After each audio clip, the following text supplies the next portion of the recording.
Report आफाक अहमद अंजुमन ताजरान से नवाब शाह के coordinator Kamran Qureshi ने दादू में मुनाकिदा ऑल पाकिस्तान अंजुमन ताजरान की तकरीब हल्फबर्दारी से खिताब करते हुए ताजरों के मसाइल हल करने और असल काम के महज सोशल मीडिया पे पब्लिसिटी काफ़ी नहीं। उन्होंने कहा कि यूनियन रहनुमा अपने इलाके में दुकानों पे सिक्योरिटी कैमरे और मार्केटों में गार्ड तैनात करवाए, ट्रैफिक जाम इंक्रोचमेंट से इज्तनाब करें ताकि कस्टमर्स को सहूलत मैसर हो।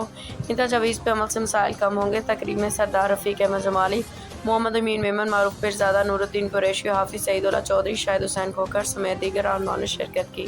हम लोग अंजुमन ताजरान के जो भी आज रहनुमा यहाँ पर पहुंचे हैं, यकीन करें हम बढ़ते जज्बात में हमारे आंसू निकल गए कि किस कदर वालियाना मोहब्बत करती है दादू की ताजिर बिरादरी आपसे।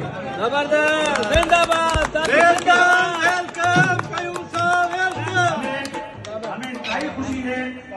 हमें इंतहाई खुशी है कि गुल हसन पवार साहब और उनकी टीम